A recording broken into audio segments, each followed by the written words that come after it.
ये तो बताओ कि मैं अंधा क्यों हो गया, राजघराने में पैदा हुआ, मेरी आंखों में रोशनी क्यों नहीं है, मैं इस वंश में, इस कुरु वंश में ऐसा राजा क्यों बना कि सिर पर ताज भी था लेकिन मैं देख नहीं सकता था। कृष्ण ने कहा इसके भी जिम्मेदार तुम ही हो, क्योंकि जब वो रसोइया मांस खिलाते रहा तो तुम अंधे बनकर के खाते रहे, तुमने ये भी नहीं पूछा कि ये क्या है, क्या बना रहा है, तुम रंग और स्वाद में डूब गए थे। आंखें होने के बाद भी तुमने आंखों से देखा नहीं, तो कर्म ने कहा कि जब आंखें होकर भी उपयोग नहीं करता है तो अगले जन्म में से अंधे की पर्याय में पैदा।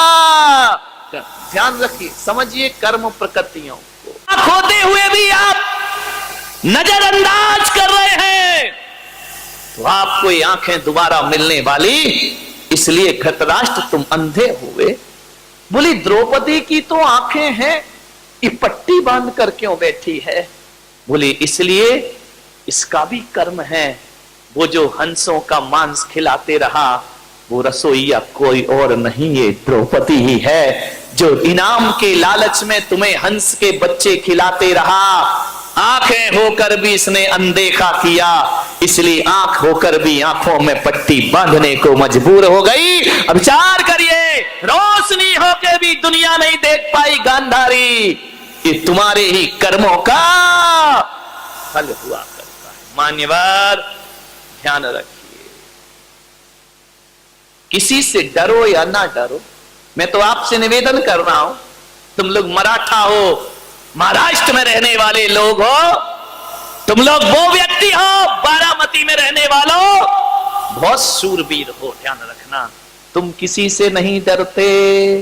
वो तो मेरी किस्मत है कि थोड़ा बहुत तुम लिहाज कर लेते हो, नहीं तो किसी से डरने वाले हैं महाराजा शिवाजी छत्रपति के वंशज लोग। विचार, आप किसी से नहीं डरते हैं, लेकिन मैं आपसे निवेदन करूंगा एक संत होने के नाते मत डरो किसी से, भगवान से भी मत डरना। पुलक सागर की तो क्या औकात, मैं कह रहा हूं कि भगवान से भी मत डरना, मां बाप से भी मत डरना, बड़े भाई से भी मत डरना, समाज से भी मत डरना।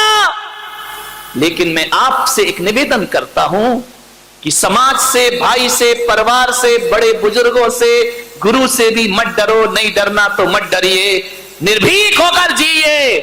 लेकिन आपसे एक निवेदन करूंगा कि डरना तो भगवान से भी नहीं चाहिए, लेकिन आपसे एक ही निवेदन है मेरा कि भगवान से डरो या ना डरो, पर आदमी को अपने कर्मों से जरूर डरना चाहिए, क्योंकि कर्म किसी को छोड़ दे भगवान तो फिर भी छोड़ देगा, लेकिन कर्म किसी को भी छोड़ते नहीं। कर्मों को सुधार। कबीरा जब हम पैदा हुए जग हंसे हम रोए, वैसी करनी कर चलो हम हंसे जग रोए। ध्यान रख, कर्मों को सुधारिए, करनी सुधार लो, कर्म सुधर गया जन्म सुधर गया। ध्यान रखना, मति सुधर गई गति सुधर जाएगी, भाव सुधर गए भाव सुधर जाएंगे। ध्यान रखें, कुछ नहीं करना है, सोचना है आपको धृतराष्ट्र को 100 बच्चों की लाश पे आंसू बहाना पड़े। ये कैसी जिंदगी है हमारी? अपना पेट भरने के लिए किसी का पेट फाड़ देना, ये इंसानियत हुआ करती है। विचार करिए, अपना जीवन जीने के लिए, गला बिठाएगा तो, अपना जीवन जीने के लिए दूसरों की जिंदगी उजाड़ देना, ये कैसी मानविकता है? हम तो वो लोग हैं जो दूसरों के लिए अपने जीवन का बलिदान कर दिया करते हैं। महात्मा बुद्ध जब जा रहे थे जंगल से, एक शेरनी हिरनी का शिकार कर रही थी। महात्मा बुद्ध ने कहा ठहरो, ये मत करो। बोले ये मेरा भोजन है। महात्मा बुद्ध ने कहा ऐसा मत करो, पिछले जन्म में किया था तो शेर की पर्याय मिली है, इस जन्म को सुधार ले। शेरनी से कहा, उसने कहा कि मैं क्या करूं? बोले हिरनी को छोड़, मुझे भूख लगी है। महात्मा बुद्ध ने अपना हाथ शेरनी के मुंह में दे दिया। तुझे भूख मिटाना है तो मुझे खा के भूख मिटा ले, लेकिन उस बकरी को, उस हिरनी को छोड़ दे।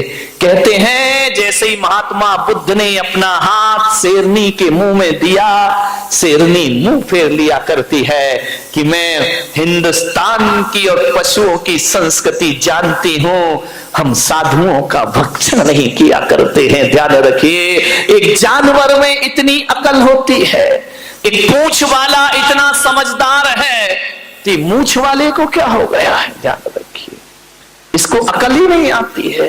पूंछ वाला सुधर रहा है, विचार करना है। मुझे कुछ दिन पहले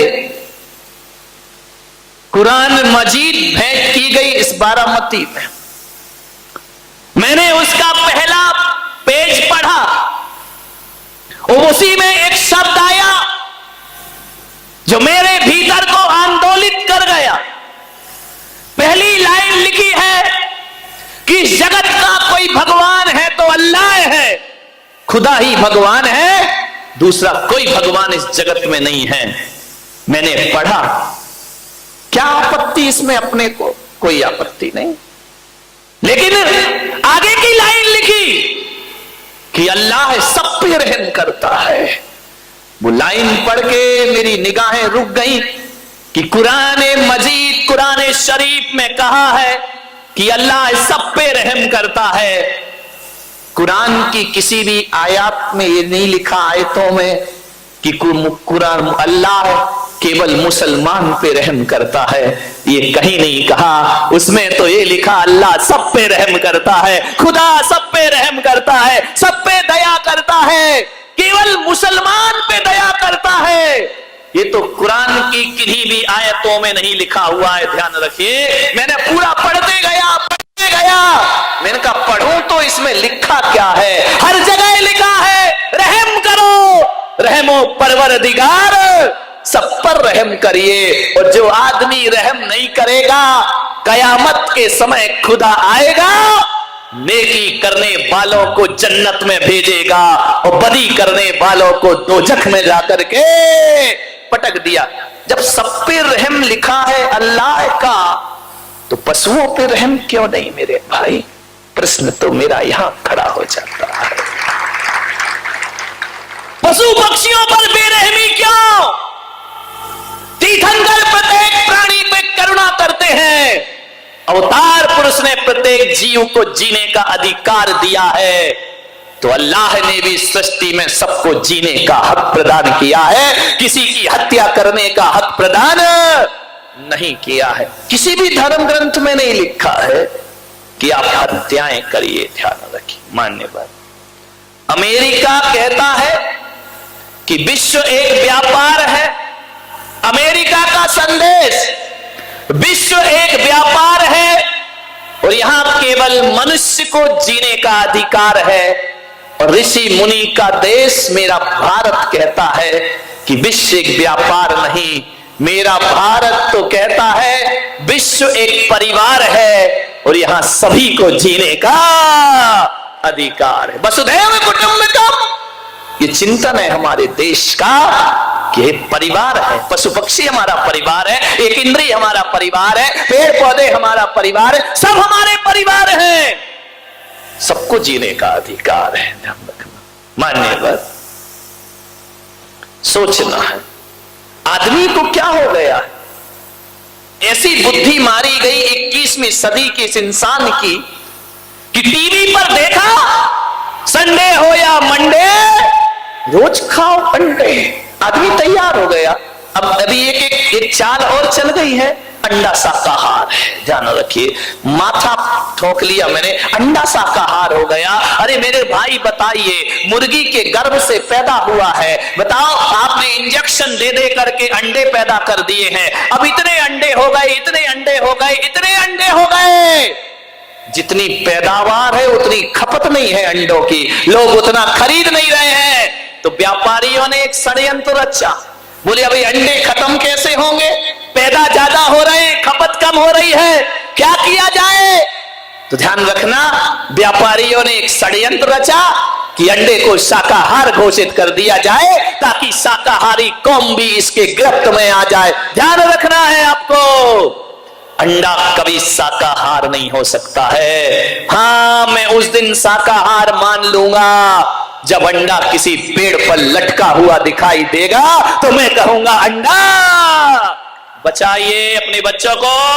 टीवी पर ऐसे विज्ञापन आते हैं, मैं तो कहता हूं संडे हो या मंडे कभी ना खाओ अंडे। ध्यान रखना, स्वर्गों में संडे मंडे नहीं होते।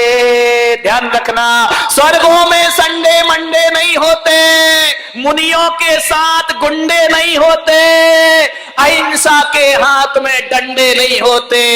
और शाकाहारी की थाली में अंडे नहीं होते। ध्यान रखिए, शाकाहारी उत्तम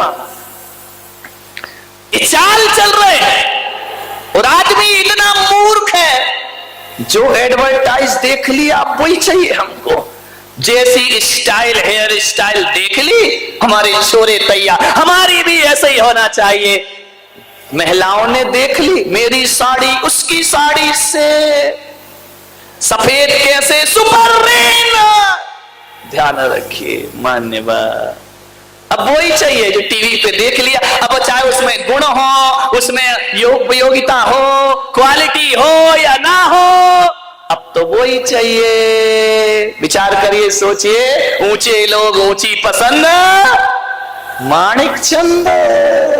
ध्यान रखिए, विचार करिए, माणिक चंद। मैंने कहा इस ऐड को बदल दो, ऊंचे लोग ऊंची पसंद, मूर्ख चंद।